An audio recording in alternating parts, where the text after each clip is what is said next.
Hola, Gorna, querida, ¿cómo te va? ¿Cómo estás? Estoy pensando que por ahí, antes de empezar a hablar del libro, podríamos empezar a hablar del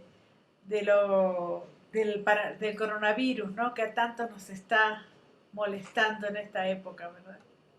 Sí, la verdad que nos está dando de una manera bastante complicada, no solamente en lo físico a las personas que están afectadas, en este caso mi familia, mi hija, su marido, sus hijos, mi nieta también está con síntomas, sino también todo lo que rodea, que es el tema emocional, que nadie lo tiene en cuenta. El Sí, tema no, emocional, el tema sí, psíquico, el tema, eh, sí, el tema de nuestras emociones, eh, es un tema muy complejo, muy, muy sí, complejo. sí, La sí, soledad, sí, la incertidumbre. Yo estoy muy afectada. No sé cómo estás, pero yo estoy muy afectada, amigos míos están tremendamente afectados eh, emocionalmente. Eh, yo he vivido situaciones muy difíciles y muy duras en la vida, como la época de la dictadura, donde también había una gran, gran incertidumbre. No sabíamos qué pasaba mañana, eh, que tiene que ver con el libro. eh, no sabíamos qué pasaba dentro de media hora. Y lo único que sabíamos es que nos podían matar o secuestrar. Y lo peor nos podía pasar.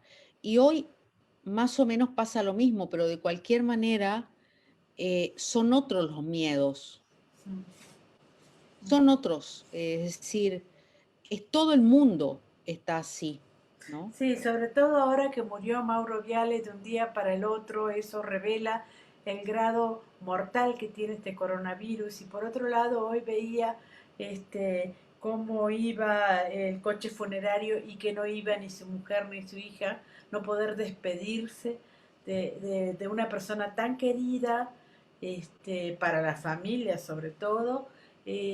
Van a pasar muchos años hasta que podamos realmente absorber todo lo que está pasando con este virus, ¿no? No, sí, es más, yo no he podido ver a mi hija. Mi hija ha estado muy mal y me ha agarrado una sensación de impotencia tremenda, porque decís, no puedo abrazarla, no puedo decirle todo va a pasar, todo va a estar bien. Mi nieta hoy me contaba y me dijo, tengo dolor de cabeza, anoche estuve temblando madrugada, tuve temblores nocturnos, tiene 9 años y no entiende el mundo en el que está viviendo, no Claro, entiende. Me claro, dijo, no me gusta este mundo que me toca. ¿Y qué le claro. puedo decir? ¿Qué le podemos decir a los niños? Eso Eh, es cierto. es Es terrible. difícil, es muy difícil porque no hay respuestas. Las muertes son en soledad absoluta, no podés tomarle la mano a nadie. Y lo que contabas de hoy es el reflejo, de alguna manera, de lo que pasa con los miles de muertos en el mundo, que mueren en absoluta soledad. Así es. Nombrabas a la dictadura, que fue cuando pasaron estas cosas que hablas en putas y guerrilleras. Este, una de las cosas que quería preguntarte antes de preguntarte por el libro es precisamente el tema de la dictadura, al haber crecido durante la dictadura. En esos momentos uno tenía sueños para hacerse periodista, tenía esperanzas, y por otro lado tenía a la muerte, ¿no? Al costado, a la, estando ahí en la ventana misma, digamos, ¿no? ¿Cómo equilibraste estas dos cosas? ¿Cómo pensaste en seguir viviendo más allá de la amenaza de la muerte? No, te voy a confesar algo, fue una cosa muy, muy, muy, muy difícil. Yo creo que fue un momento, yo estaba embarazada de mi hijo mayor, que, bueno, yo tenía una desesperación por tenerlo. Fue el año 77, era una nena prácticamente, porque quedé embarazada muy joven y en plena dictadura el papá de mis hijos tenía un pedido de captura de la Marina. Él había estado en, en la escuela naval y bueno, entonces tenía un pedido de captura de la Marina. Eh, Fue una época tremendamente difícil y la verdad que de mucha vulnerabilidad. Eh, yo sí tenía mucho miedo, o sea, tenía un miedo atroz. No, no lo voy a negar, no lo negué en aquel momento. Creo que la maternidad eh, te genera sensaciones y emociones diferentes, te cambia la cabeza, te cambia el cuerpo. Y yo lo único que quería tener era mi hijo. Es más, yo en algún momento dije, voy a hacer un pozo en la tierra y me voy a meter ahí. Hasta tener a mi hijo, ¿no? Medio al estilo Ana Frank, yo decía, algo tiene que pasar, me voy a esconder hasta que todo pase y algún día me encuentren, ¿no? Finalmente no sucedió eso, pero yo te puedo asegurar que fueron noches y noches y noches y noches sin dormir y noches madrugadas escuchando tiroteos, ¿no? Tiroteos y que vos sabías, uno sabía que ahí caía gente y se la llevaban y que te enterabas años después quiénes eran. Eh, Fue muy duro, muy duro, muy, muy duro. Mm. Porque uno Este, saca fuerzas de donde no tiene. Ahí eso es es, donde, eso es sí. verdad, es el Ah, instinto, ¿no? ahora, el libro Putas y Guerrilleras, en ese momento, de todas maneras, ni tú ni Miriam Lewin, las dos autoras, podían imaginar todo lo que después iban a contar, digamos, porque una de las cosas que pasó con la dictadura era precisamente abrir la caja de Pandora e ir enterándonos cada vez más. Y yo siempre pienso que la dictadura trae también un miedo a retroceso, digamos, ¿no? Es decir, uno tuvo miedo en esa época, pero después empieza a pensar qué pasó en tal y cual momento y por qué uno se salvó y los otros no, digamos, ¿no? Entonces, en ese sentido, es muy valioso no solo el hecho de que hayan publicado el libro en su momento, sino que ahora lo hayan reeditado, digamos, ¿no? Porque lo que tú dices también con respecto al coronavirus es así, va a pasar mucho tiempo hasta que nosotros hagamos justicia y hagamos una cosa, y homenaje también a todos los muertos, digamos, ¿no? Sí, Y con la dictadura es lo mismo, y con el holocausto, recién estaba mirando a Auschwitz y digo, y es igual, digamos, igual, pasan años y años y es lo mismo, ¿no? ¿no? Es igual. Y, y yo a veces lo comparo, no literalmente, en lo que estamos viviendo ahora con la dictadura, lo comparo y digo, pero ¿por qué me siento tan mal si yo pude sobrevivir a eso tan terrible, ¿no? Que fueron esos años de una incertidumbre atroz, porque si te llevaban, te pasaba lo peor, no te iba a pasar nada bueno, te iba a pasar lo peor. Lo peor era la violación, la tortura, el que te tiraran al mar, el que te quitaran a tu hijo, el que lo regalaran, lo peor, el que te sometieran a esclavitud, lo peor, el que no vieras más a tus padres, a tu familia, o que al revés, sobrevivieras, como les pasó a muchas, como le pasó a Miriam Lewin, en este caso, sobreviviendo a un campo de concentración, como fue la Escuela de Mecánica de la Armada, uno de los más perversos de la dictadura, que pertenecía a la Marina, y en el caso mío que sobreviví desde afuera, en la clandestinidad, y cuando llega la democracia, siempre quedaba ese dedo que te señalaba de alguna manera, no literalmente, pero uno sentía como, ¿y por qué sobreviviste vos y los demás murieron? ¿Por qué los demás están todos muertos y tú estás viva? ¿Por qué? Entonces era una sensación de culpa y de remordimiento. Yo tardé muchos años de terapia, te diré. Y Miriam también, en, en, Quisiera, para tratar de superar esa culpa. La culpa de estar vivo, ¿no? quisiera que me hablaras un poquito de Miriam Lewin. Ayer leí un tweet, no sé por qué leo esas cosas de Viviana Canosa diciendo Horrible.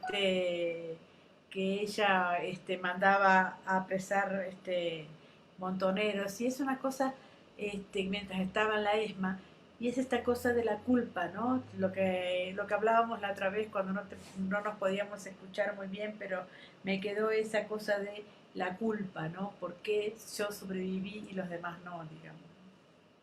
Yo creo que una cosa, Miriam con Miriam pensamos este libro. Ujú. Eh, Cuando este libro era una semillita, ¿no? Y lo discutíamos y lo pensábamos y repensábamos y leímos todo lo que pasó con el Holocausto, porque en el Holocausto también pasó lo mismo, también. La Y en el sobrevivencia post-holocausto también. también, en el post-Holocausto también, ¿por qué quedaste viva y los otros murieron? En las guerras pasa eso, ¿no? Eh, Sobre todo con las mujeres. Entonces, con Miriam discutimos y debatimos mucho por qué teníamos que dar a conocer esto. Eh, y de verdad, Miriam es como si fuera mi hermana para mí. La conozco muchos años y pudimos hablar y desmenuzar esta historia. Es una historia muy dolorosa, muy cruel. Es una historia llena, es decir, uno llega a un punto que dice, no puedo creer que un ser humano sea capaz de estas crueldades. Pero sí, somos capaces, en términos de ser humano, de ser tan crueles, porque uno también mira para atrás en las guerras, en el holocausto, ¿cómo pudo pasar esto? Y pasó. Y en las dictaduras pasó. Es decir, se torturaban bebés delante de las mujeres para que las mujeres hablaran. Eh, sí, se hicieron cosas horrorosas. Bueno, con respecto a lo que me contás de que leíste algún tuit, no hay oportunidad, no hay momento. Miriam es una periodista de una larga y prestigiosa trayectoria que se hizo muy de abajo, eh, y te puedo asegurar que no hay un momento de su vida en que los trolls que andan por las redes, que en esta sociedad no tienen cara, que son cobardes, con, sin nombre, que se ensañan con ella, recordándole a ella ese tiempo, ¿no? Y diciendo las cosas horrorosas que dicen. Por suerte, Miriam, en este momento, ella está en un momento de su vida en el que ella ya, o sea, han sido tantas las cosas que le pasaron que ya esto son gajes del oficio, ¿no? Vamos a decirlo de alguna manera. No quiere decir que no le afecten, pero es lo que le dicen. Entregaste gente, es decir, cuando son gente de ultraderecha, generalmente estos trolls vienen de la ultraderecha, no tienen nombre, apellido, tienen un número, no vale ni la pena contestarles, pero realmente son seres espantosos, son monstruos. La verdad que a mí me duele más que a ella. Ujú. Putas y guerrilleras rescata, destaca, pone en el centro todas las actividades de las mujeres durante la dictadura, las mujeres reprimidas, porque una de las cosas que siempre se habla es que la guerra, que los conflictos siempre los llevan los hombres, digamos, ¿no? Son los hombres los que se pelean, son los hombres este, que hacen la guerra o hacen las revoluciones, digamos, ¿no? Antes de hablar del libro, porque lo leí muchísimo y te agradezco mucho que me lo hayas pasado, quería hablar del Tigre Acosta, quería hablar de esos asesinos. Quería preguntarte, porque hay ahora un libro que es el libro Volver la vista atrás, un libro de Juan Gabriel Vázquez, un libro del colombiano que es candidato al premio Bienal Vargas Llosa, en el que él, desde la Guerra Civil Española hasta ahora, sobre todo el tema de Colombia, este, cuestiona toda la ideología de izquierda, porque dice que la ideología de izquierda, el marxismo sobre todo, eh, enseña a matar a la gente, digamos, ¿no? Me encanta esa discusión porque trae un debate, digamos, ¿no? Es una discusión de alguien que por ahí es derechista, pero es un hombre literato, digamos, ¿no? Entonces, Ajá. está muy bien ese. Sumado, sí, sí. Sí, uno puede llegar a discutir exactamente y empezar a pensar. Ahora, yo también pensaba, después de leer ese libro, después de haber hablado con él, que todos los derechos que nosotros tenemos han muerto gente para ellos, para esos derechos. Si no hubiera muerto esa cantidad de gente, no tendríamos esos derechos. ¿Cómo ves tú esto, digamos? ¿Cómo ves tú en este debate? O sea, ¿cuál sería la pregunta? ¿Lo que dice él? Claro, lo que me dice Juan Gabriel Vázquez, que él estaría dispuesto a negociar todo el tema de los derechos humanos, o sea, todo lo que nosotros luchamos, ¿no? Las mujeres, lo que está ahora, por ejemplo, los derechos que tenemos que compartir, Sí, que tenemos que conseguir. Pero yo en todo caso siempre le digo que parece un poco peronista cuando me lo dice, ¿no? Pero eso es aparte. Lo que él dice es que el marxismo siempre ha llevado a morir demasiada gente, ¿no? Ahora, yo creo que siempre, un poco, sí, es un poco relativo, no sé, a mí no me gustan mucho las frases que dicen que abarcan globalmente, es decir, que abarcan a tantas situaciones que son tan diferentes en sí mismas, contextos que no tienen nada que ver, el contexto argentino a su vez no tiene que ver con lo que pasó con la dictadura en, en Chile, a su vez no tiene que ver con lo que pasó en Centroamérica, no tiene que ver con lo que pasó en la dictadura de Uruguay. La dictadura de Chile fue la más larga y la de Paraguay ni hablemos, claro, porque fue casi 40, 50 años. eh, y sin embargo, en Chile no hubo niños desaparecidos. El único niño desaparecido fue un niño chileno de una pareja de chilenos que migró a la Argentina escapándose de la dictadura de Pinochet. Curioso, ¿no? Entonces, no entiendo muy bien de qué se trata, porque en realidad también el, el pensamiento de derecha ha matado a mucha gente. Yo, claro. yo sinceramente no, yo no soy marxista, ¿eh? He estudiado el marxismo y he tomado cosas que me interesan. Yo tomo de cada pensamiento lo que a mí me sirve, lo que me parece correcto y lo que me interesa. Eh, Eso no es verdad. La dictadura argentina dejó 30.000 desaparecidos. Esta es la pura verdad. Dejó 30.000 desaparecidos, tiró personas al mar, hizo desaparecer abuelas, familias completas, gente inocente que figuraba en una agenda, niños, se apropiaron de niños y eran de derecha, no eran marxistas que yo sepa. Ni hablemos del resto del continente. Entonces es un poco relativo esos pensamientos tan terminantes, ¿no?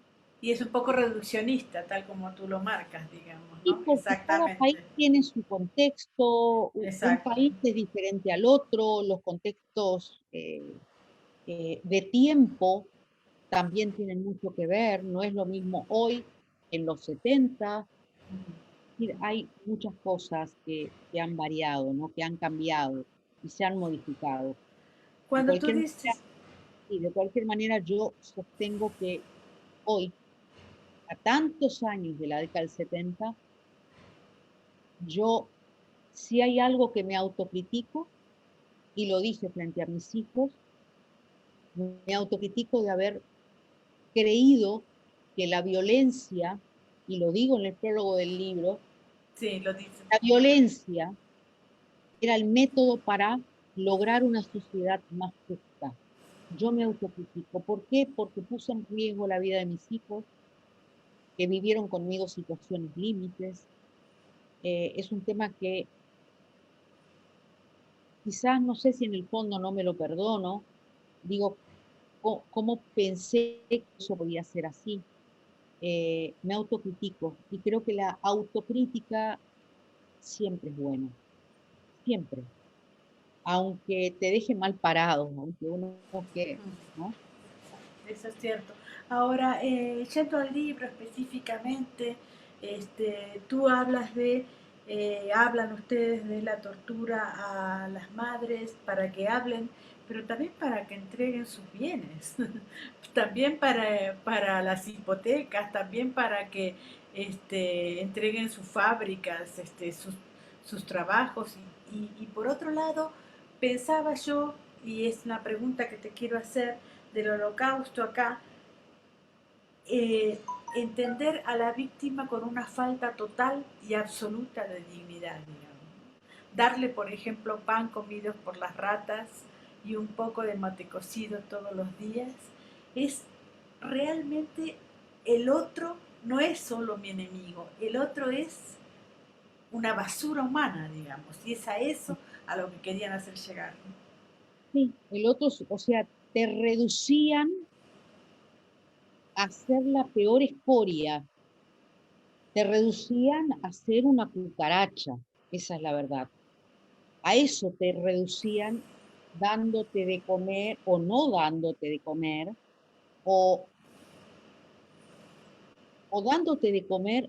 Hubo mujeres que estuvieron desaparecidas y que comieron excrementos humanos, que fueron obligadas a comer excrementos humanos, que fueron obligadas a ver cómo mataban a su marido o cómo se llevaban a su hijo, y que sufrieron 50 violaciones diarias. Es un libro doloroso, es un libro cruel, es un libro que a mí me quitó el sueño. Miriam, ni hablar, o sea, tuvimos muchas noches que, wow, o sea, porque uno puede pensar y decir, los que lo hacían, es como aquello que decía la gran Hannah Arendt, ¿no?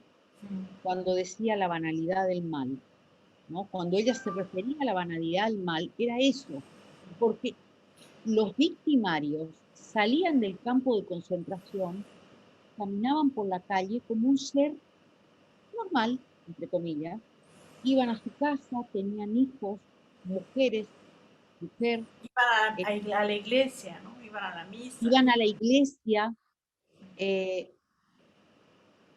y después volvían al campo de concentración, Con como respecto, ocurrió en el Holocausto, exactamente. Copiaron, copiaron, exactamente se copiaron el método. ayer Eso yo, fue lo que acá. yo miraba una película nueva, una película alemana que se llama El carnicero de Vilnius, que es un carnicero austríaco que nunca fue juzgado, que nunca fue, que por supuesto tenía hijos, iba a a la iglesia y todo esto. Y pensaba mucho también en el Tigre Acosta. Yo pensaba que además esta banalidad del mal no ve el futuro, digamos, no ve el pasado, por supuesto que no, pero no ve el futuro, ¿no? Porque, por ejemplo, Tigre Acosta, que ahora acaba de tener coronavirus y eso le sirvió de excusa para salir, pero que no pudo salir, no pensaba que alguna vez lo iban a sentar para acusarlo. realmente no pensaba eso o no le importaba. Bueno, ese es el tema de la impunidad, ¿no? Yo creo que ninguno de ellos pensó que ese día iba a llegar. Algunos quizás sí, algunos quizás sí, pero en realidad la mayoría, según, digamos, nuestras investigaciones, no, la mayoría no. La mayoría pensaban que ellos se iban a quedar muchos años y estaban como eh, mareados por la soberbia y por la impunidad que tenían en ese momento de poder hacer, de tener toda la libertad para hacer lo que quisieran, lo que quisieran. Entonces, el Tigre Acosta, al margen de eso, que el Tigre Acosta es un psicópata, tiene rasgos psicopáticos. Sí, lo he visto, sí. Sí, es un psicópata perdido. Entonces, el Tigre Acosta en estos momentos está acusado de crímenes de lesa humanidad, por lo tanto tiene cadena perpetua. Sí es una cosa que yo me enorgullezco de, del proceso de justicia o de conseguir la justicia que se vivió en Argentina desde Alfonsín, desde el 83 en adelante, en la etapa democrática, me enorgullezco de esto. Están presos, están condenados a cadena perpetua. El Tigre Acosta particularmente, hay una protagonista del libro, la negrita, Es terrible esa historia. Graciela García, sí, nosotros la reivindicamos a ella. Graciela era una paria, no le hablaba a nadie cuando fue la democracia. Ella sobrevive a la ESMA, pero ella era, entre comillas, considerada por los demás la amante del Tigre Acosta. Qué increíble. Cuando eso dentro de un campo de concentración no existe el Claro, consentimiento, no hay, claro. no existe. Porque si, o sea, estás con una pistola en la cabeza y está tu instinto de supervivencia.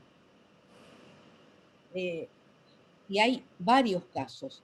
Eh, y ella, después del libro, cosa que yo la felicito, ella tenía mucho miedo de declarar, de contar que había sido violada y sometida a esclavitud sexual. Eh, Le habían alquilado un departamento Sí, en es donde él la increíble. encerraba y después iban militares ahí a ese departamento. Y era una muchacha jovencita, no se podía escapar porque uno podía preguntarse, pero ¿por qué no se escapó? No tenía documentos, ¿a dónde iba a ir? ¿A dónde iba a ir? Y después del libro, que es algo que a nosotros nos alegró muchísimo, ella se presentó en los tribunales y con el Tigre Acosta adelante, ella declaró que fue Qué sometida a esclavitud maravilla. sexual y él fue condenado por crímenes de lesa humanidad, porque la esclavitud, tanto sexual como el abuso físico o psicológico de una mujer en cautiverio hoy en cualquier lugar del mundo es crimen de lesa humanidad. En México tenemos el caso Atenco, que está pendiente. Sí. En México hay muchos casos que están pendientes. No, claro, pero el caso Claro, Atenco tiene que ver con crimen de lesa humanidad. sí, sí, es cierto. Porque eran Ahora, mujeres en cautiverio, ¿no? Claro. mm, ahora, ¿cómo fueron haciendo el libro, digamos, ¿no? Una cosa son los recuerdos personales de Miriam, otra cosa es la investigación tuya, la investigación de ella, y escribir un libro a cuatro manos, digamos. ¿Cómo es este mecanismo, digamos, ¿no? Y en realidad lo que hicimos fue dividirnos, Ujú. porque en la Argentina no hubo un solo campo de concentración. Claro, Hay tres fuerzas, como en todos los países, la Marina, la Fuerza Aérea y el Ejército. Y el Ejército era lo más pesado, lo más duro, lo más brutal, quizás. La Marina era lo más perverso y la Fuerza Aérea siempre dijo que se consideró lo más sofisticado, ¿no? Ellos no se manchaban las manos con sangre, entre comillas, ¿no? Entonces puede tratar de ver, o sea, hacer un mapa de todos los campos de concentración y reflejar arbitrariamente los testimonios de las que se animaron a hablar, porque no todas quisieron contar, porque es muy duro contar lo que te pasó, Claro. enfocado en este tema. Y bueno, y lo logramos y fue difícil, o sea, fue duro porque cada historia era una historia que pegaba, o sea, te generaba una puñalada en el corazón, porque el libro comienza con la historia de Marta, la mujer de un abogado, una señora de una ciudad como Mar del Plata, de clase media, cuyo marido, que era abogado laboralista, fue secuestrado y que termina sometida a la peor de las esclavitudes sexuales. ¿Por qué? Por una cuestión de clase. Sí. Quien la violaba todos los días le dice, ¿por qué me haces esto? ¿No? Cuando ella le pregunta a su violador, ¿por qué? Él le dice, porque afuera vos sos una señora que nunca me miraría a mí. Nunca miraría a su nombre como yo. Y ella fue la primerísima en declarar. Y tuvo que convencer a los jueces de que esto era un crimen de lesa humanidad. Eh, y la verdad que la historia de Marta es una historia tremenda, ¿no? Cuentas el caso Dura. también, cuentas el caso de Norma Rostito, cómo, cómo era en la ESMA y cómo luego se la llevan, ¿no? Y es terrible su caso, digamos, ¿no? Cómo se la llevan. El caso de Norma Rostito, que fue una dirigente, una funda de la organización Montoneros, es un caso muy triste, por otra parte, porque cuando ella es detenida, cuando ella cae en el año 76 o 77, eh, la organización Montoneros, que era muy machista por otra parte, sus dirigentes eran machistas, la habían bajado de nivel, la habían dejado sola porque ella había hecho muchas críticas contra la violencia, contra la manera de manejarse, y la dejaron sola. Y ahí es donde vinieron los marinos y se la llevaron. Y es curioso, a ella la llevan a la Escuela de Mecánica de la Armada, y ahí llevaban a la élite económica argentina, los miembros de la élite económica argentina que fueran a mirar, la mostraban como un trofeo, ¿no? Y después la terminaron matando, asesinando con una inyección, eh, cuando ella había pedido que la fusilaran, ¿no? Eh, ella sabía que la iban a asesinar, que la iban a matar, la tiraron al mar, obviamente. Ella sabía cuál era su destino, pero es muy triste la historia de Norma Rostito, porque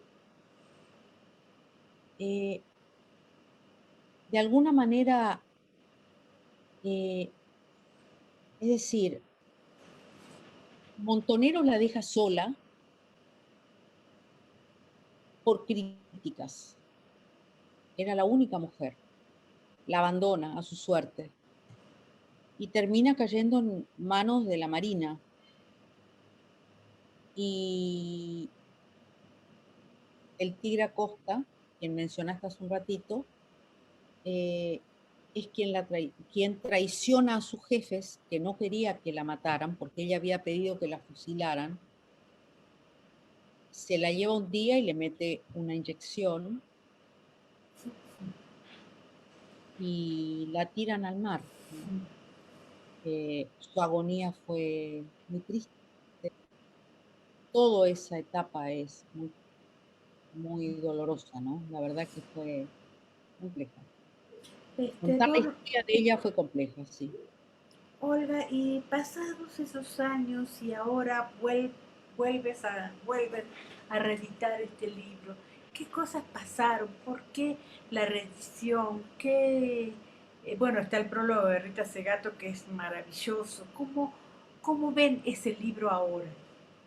Bueno, ese libro cuando salió en el año 2014, que yo tengo aquí un ejemplar del libro, como verás, el libro era mucho más grande. Cuando sale el libro en el 2014, fue un libro que generó polémica, generó debate, Interés, digamos, ¿no? Además, interés, claro. generó debate, generó polémica, pero había como una cosa de que lo leo a escondidas, Ujú. ¿no? Y dentro del ámbito de lo que fue la militancia de esos años, hubo un mayor debate. ¿Por qué? Porque había mucho prejuicio con las sobrevivientes. ¿Por qué sobreviviste? ¿Y por qué venís a contar esto ahora? ¿Por qué contás ahora que te violaron en aquellos años? Bueno, pero es lo que pasa siempre con las violaciones. Uno las cuenta cuando puede, digamos. Uno las cuenta No, cuando puede y cuando cuando le puede. sale. Exacto, no cuando No, sea el interés del otro, digamos. no exactamente. Y fue un libro que circuló más bien de boca en boca y se transformó un libro de lectura obligada en las universidades. Y eso ha sido una cosa que a nosotros con Miriam, la verdad que dijimos, bueno, no importa que la editorial a lo mejor no se haya animado a poner mucho marketing, porque le daba como un poco de miedo, ¿no? No es fácil, no es un libro fácil.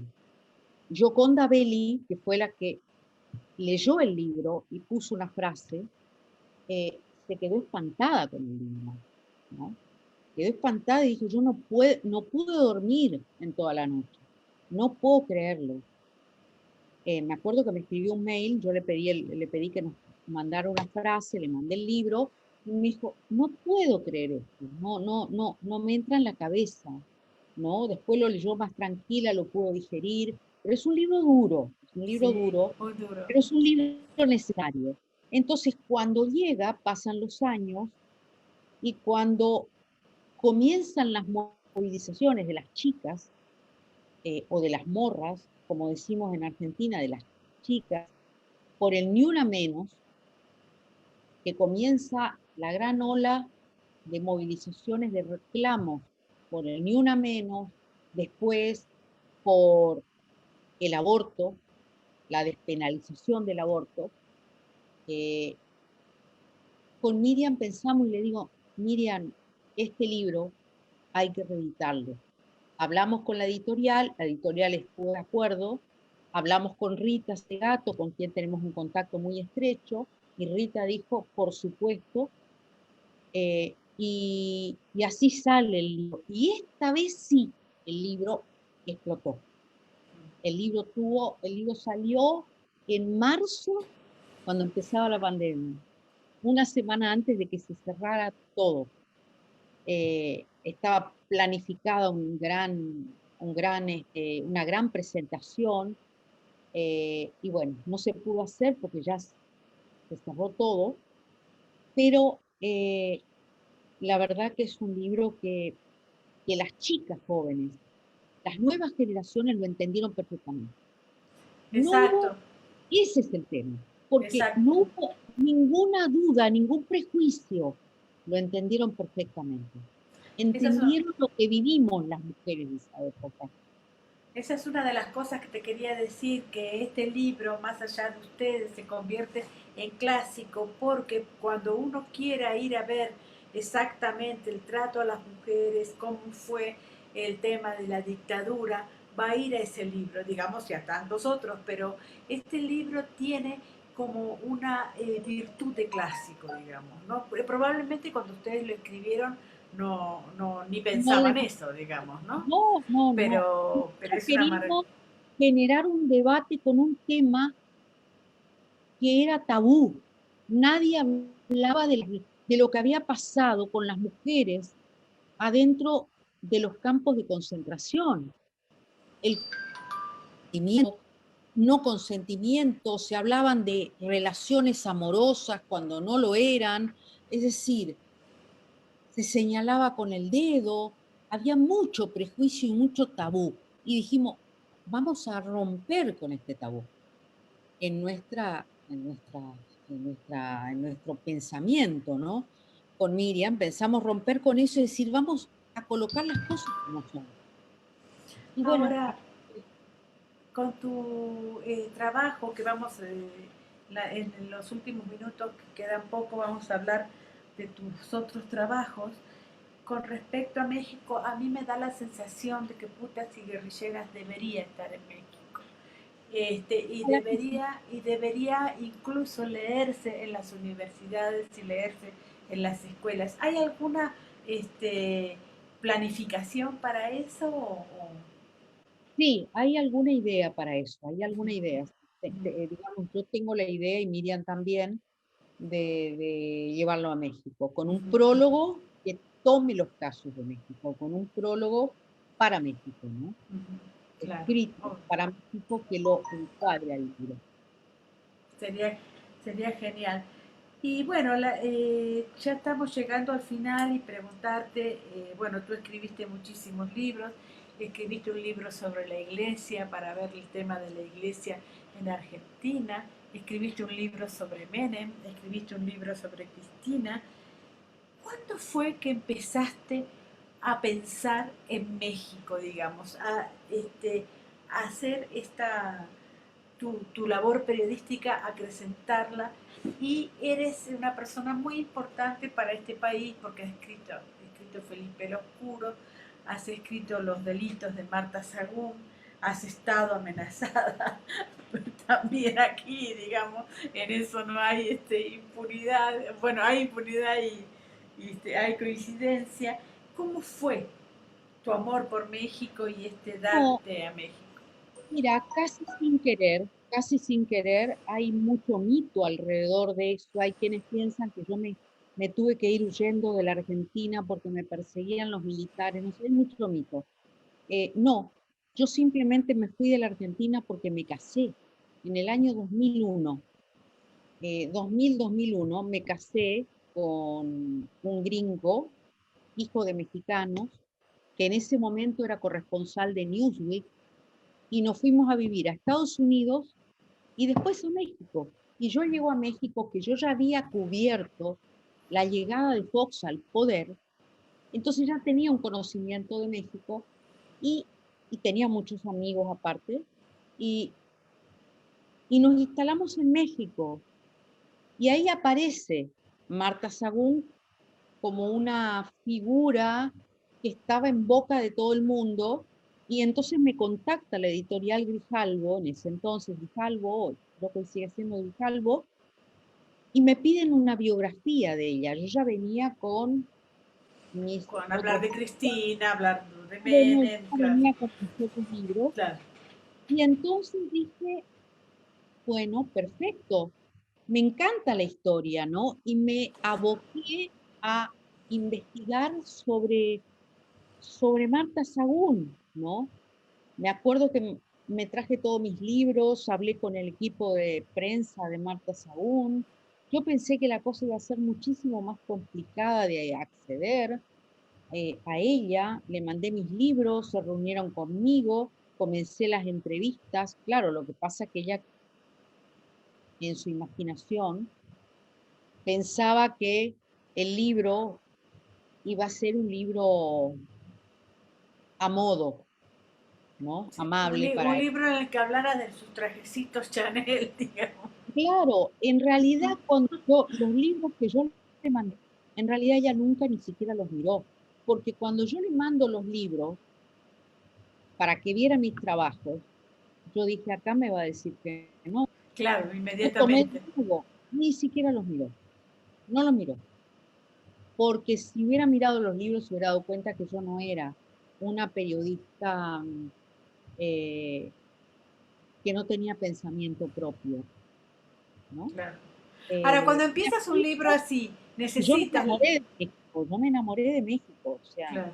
para mí es como, tengo muchos amigos y es un país que a mí me ha dado muchísimo, muchísimo.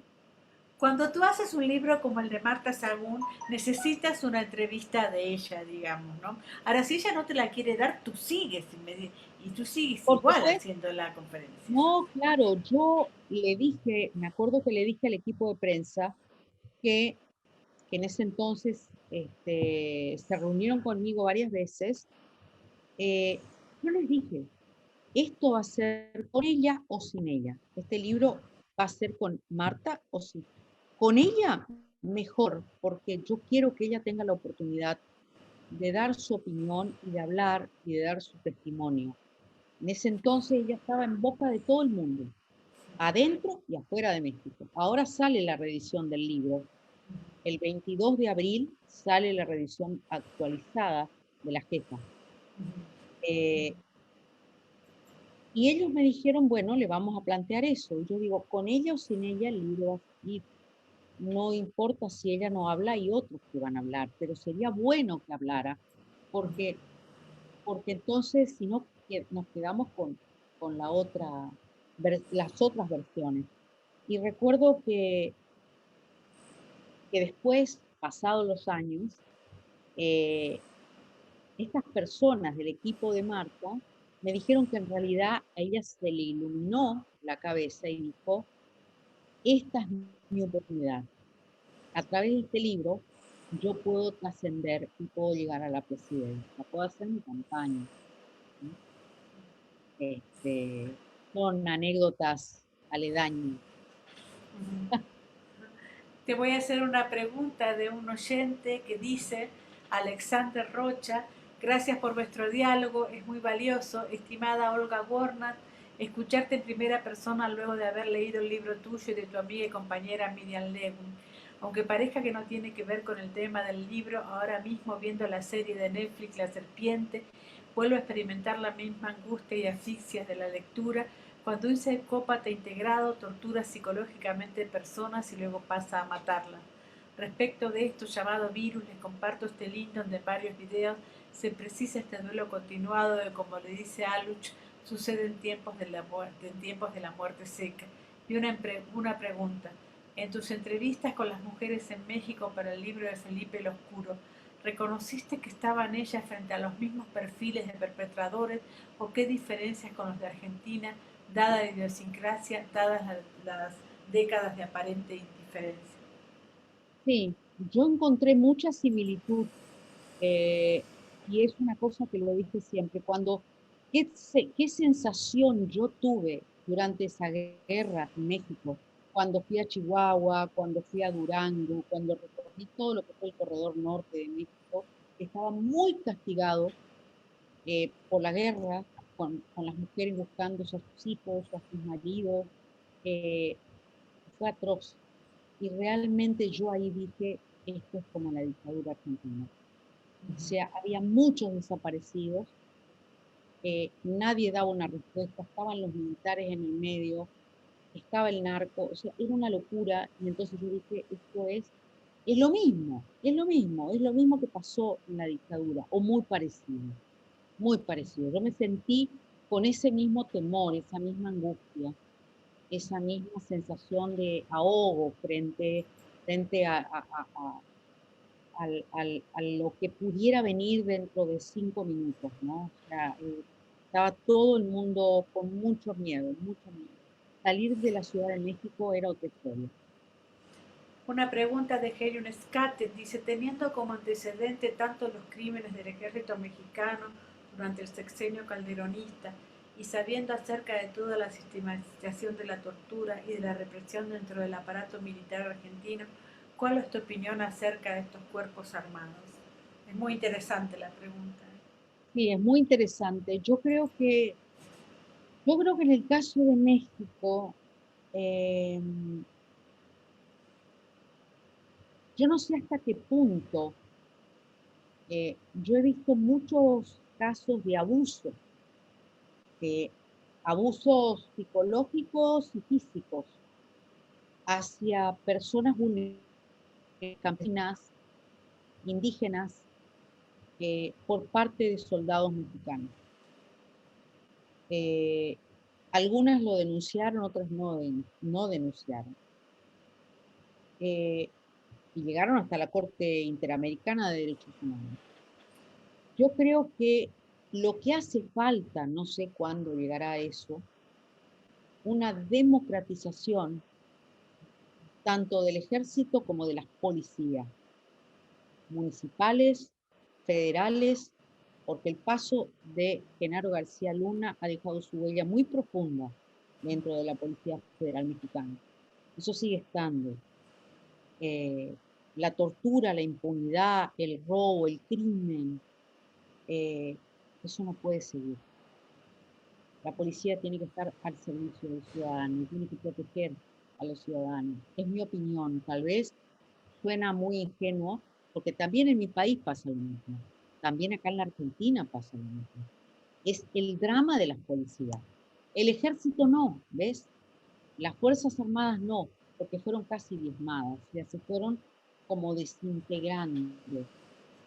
Durante la época de Menem, cuando Menem les quitó presupuesto, después de los golpes, intentos de golpes de los carapintados, ¿no?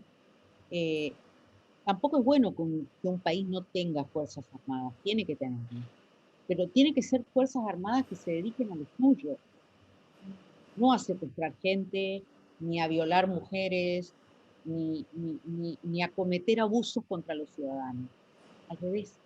Entonces creo que eso todavía es un pendiente de todas nuestras sociedades democráticas, de todo el Sí, continente, porque yo lo, también en Colombia pasa lo mismo. sí, ni hablar en Colombia. Yo estoy pensando mucho ahora en Bernie, ¿no? Como el titular de la policía bonaerense, ¿no? Exactamente, Entonces exacto. digo, bueno, pero si no fuera Bernie, no podríamos poner ahí a alguien pacifista, hippie, porque no tiene voz frente a esa terrible policía que hay que empezar a desarmar, digamos, ¿no? Es decir, Todos los gobiernos que han intentado trabajar sobre esa famosa policía o esa maldita policía, como se le dijo en algún momento, se la llamó, que asesinó, digamos, que tuvo que ver con el asesinato de un fotógrafo de la revista Noticias de Alberto en los Cabeza. 90, en los 90, sí, igual se dedican en paralelo al narcotráfico, a la prostitución, A la trata de blancas. pero de autos, a la trata de blancas, como en todos los países. Ese es el negocio paralelo, al robo, eh, y ahí seguimos. Entonces tiene que venir alguien con mano dura, pegar un golpe en la mesa, pero eso no significa que la estás reformulando. No, el Olga, que se has, maneja es el mismo. has sido amenazada por el libro de Sagún, te han llevado a juicio, has sido amenazada por el libro de Felipe el Oscuro. ¿Qué dirías tú de estos dos libros? ¿Cuáles crees que es más importante? Este, ¿Qué piensas con respecto a la guerra del narco? ¿Lo hemos tratado bien aquí en México o todavía es algo con que los periodistas, la gente tenemos que empezar a entenderlo, digamos? Yo no estoy de acuerdo con la guerra al narco. Ujú. Yo tomé conciencia cuando sucedió la guerra al narco en el sexenio de Calderón. Los únicos que pierden cuando un gobierno le declara la guerra al narco, como pasó en Colombia en la época de Uribe, con el famoso Plan Colombia y en México con el Plan Mérida, la guerra al narco tiene 50 años, es de la época de Nixon, que lo hicieron en realidad para combatir a los comunismos de América Latina, a los grupos guerrilleros, Claro. ¿no? Para eso lo crearon. Ahí crearon la DEA, además. Eh, nunca jamás terminó bien. No hay un éxito. ¿Cuál es el éxito? ¿Los capos extraditados a Estados Unidos? No, eso no es éxito. Porque así como cae uno, surgen 20. 20. Eso es un negocio que tiene que de alguna manera ser discutido por las grandes, por los gobiernos de otra manera. ¿Qué hacemos con este negocio?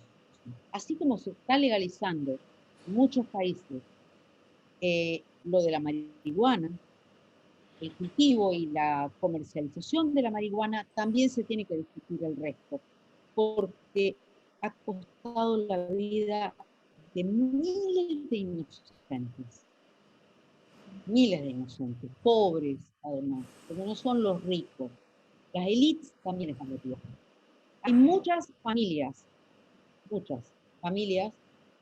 ricas en México y en el resto de América Latina, Colombia, Centroamérica, que el origen de su fortuna es tremendo, Eso por, es eso por oscuro. un lado. Por el otro también que un periodista hablaba de que Latinoamérica va a tener que enfrentar unida al narcotráfico en el futuro. Entonces yo pienso, Totalmente. claro, pero pienso, ¿no? En estas elecciones de Perú que hay 400 millones de candidatos, en estas elecciones de Ecuador que ganó un banquero, digamos, ¿no? Es decir, en nuestras grandes políticas, que son las políticas nacionales, es muy difícil que nos unamos, digamos, ¿no? No, va a ser No, muy es muy difícil. difícil. Yo no creo tanto en Latinoamérica unida. ¿Sabes por qué no creo? Porque creo que cada país hoy está viviendo una realidad muy compleja, muy difícil. En Ecuador ganó un banquero. A mí no me gustan ni los empresarios ni los banqueros del presidente. No me gustan, no me parece. No llevan nunca a buen puerto nada. No se van a ocupar de los pobres, de los más vulnerables. No van a tener políticas sociales. Se van a ocupar de clase, es lo que pienso. Y así, digamos, puedo dar un montón de ejemplos que ha sido así. Eh, yo creo que cada país tiene que llevar su propia política respecto al tema de las drogas. ¿Qué vamos a hacer? Y ese tema se tiene que poner sobre la mesa, porque ha costado la vida de mucha gente, durante muchos años.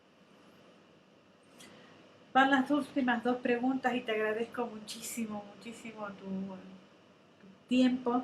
La primera es pensar que ahora Andrés Manuel López Obrador he escuchado por ahí, no ha salido mucho en los periódicos, digamos, que ha prohibido a la DEA hacer investigaciones aquí en México, ¿no? No sé en qué ha terminado todo eso, pero me parece como una actitud muy valiente, digamos, ¿no? Es decir, Y por qué la DEA tiene que hacer investigaciones acá, digamos? bueno, la DEA ha tenido una historia compleja. Desde su creación en adelante ha tenido una historia complicada, eh, con mucho claroscuro, ¿no? Mucho pillo dentro de la DEA. Como hay agentes que son honestos, eso no se puede negar. Pero también es un gran negocio, como me lo dijo un agente de la DEA, que demandó a la DEA y le ganó. Y yo lo cuento en el libro, un cubano americano que se llama Sandal González, que yo cuento la historia de él en el libro. eh, Él demandó a la DEA, terminó demandando a la DEA y fue el primero que le gana a la DEA, ¿no? Eh, y él me dijo, acá todo esto es una gran mentira. Y el presidente de Estados Unidos ni siquiera tiene poder para esto. Estos son otros poderes que van más allá. Entonces, que un presidente se anime a decir, no quiero la DEA acá, o que de alguna manera la DEA tiene que rendirle cuentas al presidente del país de lo que está haciendo. Porque si vamos al caso de Kiki Camarena, el gran parteaguas de la historia de México, del Sí. asesinato de aquel agente, no fueron los narcos, como está planteado, fue la CIA, en alianza con el gobierno mexicano de entonces, que respondía a la CIA. No, o sea, no fueron los Sí, acá narcos. se vio en la serie El Chapo, se vio Claro, exactamente eso. pero eso está en los archivos desclasificados de Departamento de Estado de Estados Unidos. O sea, yo lo vi cuando estaba haciendo el libro en aquel momento y dije, esto es una locura. Hay hipocresía, eh, hay mucha doble cara, hay mucho negocio oculto. Son muchos miles de millones de dólares que van hacia las grandes potencias, que genera la droga. Y bueno, la última pregunta y felicitaciones por todos tus libros, ojalá estén todos los libros aquí y además muchas felicidades por todos los libros que van a venir todavía, Olga. Este, eh, de todas las cosas que trataste, de todo lo que trabajaste, es probablemente Genaro García Luna uno de los personajes más terribles, más siniestros que tuviste que escribir. Yo creo que, no, yo creo que Felipe Calderón es más siniestro que Genaro García Luna, de verdad. Yo creo que Felipe Calderón está libre. Y Felipe Calderón sabía perfectamente lo que hacía Genaro García Luna. Y lo apoyó, lo apañó, lo arropó, fue su cómplice. Es mucho peor, es mucho peor. Es más siniestro, más perverso. Está libre y seguirá libre seguramente, lamentablemente. Muchas gracias, querida Olga. Un gran abrazo y muchas gracias Gracias. por tu tiempo. Te No. escuchaste maravillosa hoy, ¿eh? Bueno, muchas gracias. Gracias a ti, a todos, ¿sí? Un abrazo enorme. Te quiero mucho, Mónica. Y te Igual, extraño. igual. Ya llegarán momentos mejores.